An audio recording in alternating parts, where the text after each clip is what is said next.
Welcome guys. In this video we are going to focus on question 1 from section C of Science paper 2 for the 2023 for the internals. Now this section has 3 questions, but you are only supposed to answer 2 questions of your choice. Now the first question, the flow diagram shows how lime is manufactured. Now, the manufacture of lime occurs in a furnace called the kiln. Now, from the diagram, we can see that we are dealing with what we call the limestone cycle. It's a cycle, as we can see how these processes can take us back to its original starting point.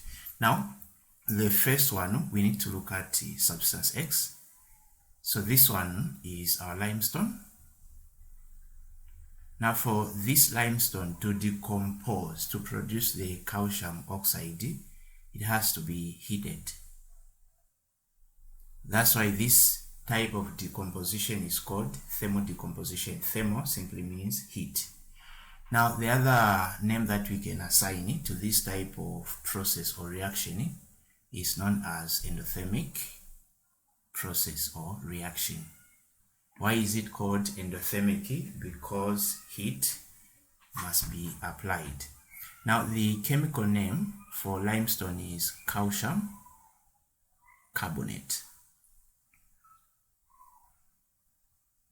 Now the calcium carbonate has the chemical formula CaCO3, which simply means that there is a calcium element, which is the metal, and the polyatomic ion, which is the carbonate.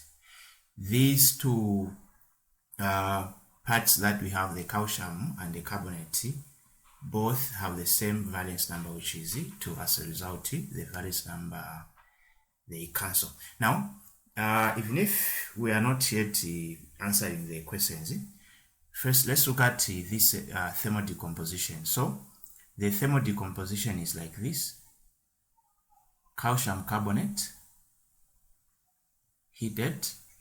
So we use the double arrow because the process is reversible. Then you form the calcium oxide. As we can see, the calcium oxide is this substance here, and it is also known as the quicklime. So in case you encounter a word like this, just remember that you're dealing with a calcium oxide. Then the gas produced is the carbon dioxide. Now the chemical equation should be CaCO3.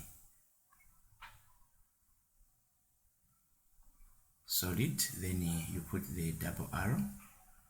The calcium oxide is CaCO plus the carbon dioxide. Now for this equation, you don't have to worry about balancing because it is a balanced chemical equation.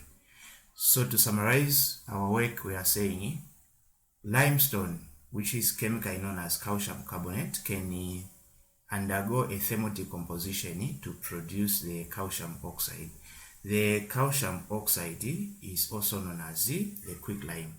Then the same calcium oxide has this chemical formula, which is Ca and O. Then from there, the calcium oxide can undergo hydration.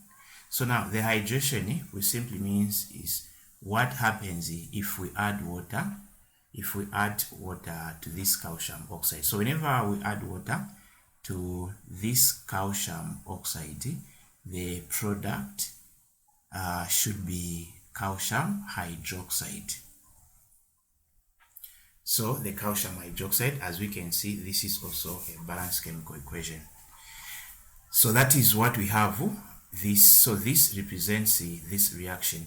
Now if we want, we can reverse this process so that we have this substance Y. So the substance Y is the calcium hydroxide, which is formed from the hydration of calcium oxide.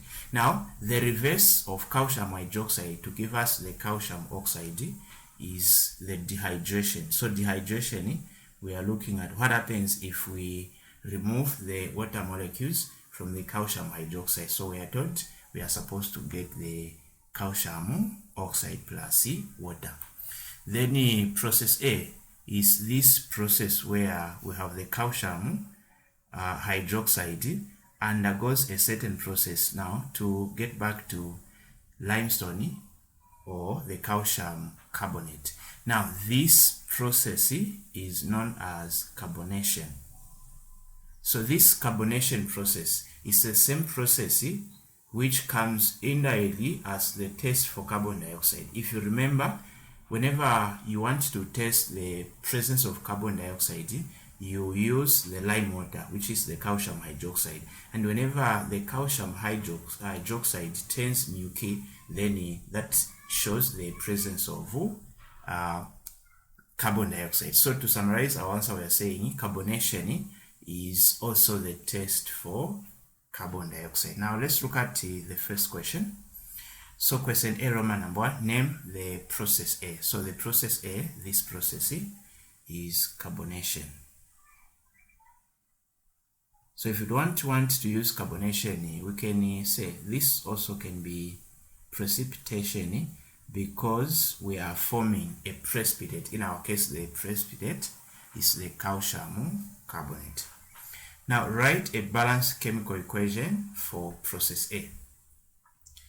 So for process A, we are going to have the calcium hydroxide. So this should be in aqueous plus the carbon dioxide. Then we get the calcium carbonate plus H2O. Now we are told to write a balanced chemical equation. Is this equation balanced? So from what I can see, the equation is balanced because we have one calcium. This 2 is multiplying every element in this bracket. So from the calcium hydroxide, there are 2 atoms of oxygen plus these 2 atoms of oxygen in carbon dioxide, adding up to 4 atoms of oxygen on the reactant side. Then from here we have 3 atoms of oxygen in the calcium carbonate plus 1 atom of oxygen in water, giving us 4. Then 1 carbon. So this is our balanced chemical equation. And we said this is also the process of carbonation process, or if we want, we can just say precipitation, since we are forming an insoluble compound. Now we move on to question B. So question B is describe how substance Y will be used to test for the presence of a named gas. So number 1, the named gas that we can check for its presence is carbon dioxide. Now how? So we can say by passing carbon dioxide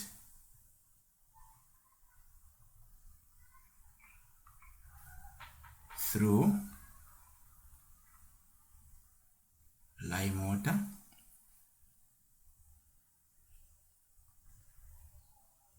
and if lime water changes to milky, then the gas that you have is the carbon dioxide. So to summarize, we are saying if you pass the carbon dioxide in the presence of lime water, you get the milky, which is the calcium carbonate. So that's the milky thing. Then C1, give a metal that would be purified by substance X after its extraction. So the metal is iron. We know that during the extraction of iron, you need to have the calcium carbonate, which is used as the purification or the purifying substance, which reacts with the silicon dioxide to form the calcium silicate. So you can just check for extraction of copper, iron, you'll be able to understand this. Then for row number 3, write a balanced chemical equation that shows the reduction during the extraction of the metal you have. So the chemical formula for the O for iron is iron 3 oxide, has this one, plus the reducing agent here is carbon monoxide. Then this will give us iron plus the carbon dioxide. So we just have to put a 2 here, so 2 iron, this is balancing. Then I'm going to put a 3 here and also a 3 here, so 3 carbon, 3 times 2 is equal to 6. 3 plus this 3 from the carbon monoxide, then our equation is now balanced. Then for D1, state one use of a named alloy of the metal you have given in C1. So the alloy, one alloy that we can look at that has the iron is the steel. And the function of the use of steel is steel can be used in construction. We know the steel bars. Apart from constructions, we can look at car parts. Then apart from the car parts, we can just look at airplane parts also. So there are so many parts, it depends on what you are able to remember. Then remember 2, other than alloying, how would you prevent the metal you have given in C1 from corrosion? So we can use greasing. We can also use oiling. Then sacrificial protection. Sacrificial protection is where you sacrifice a metal in order to protect one metal. So that's it for this video. Thanks for watching.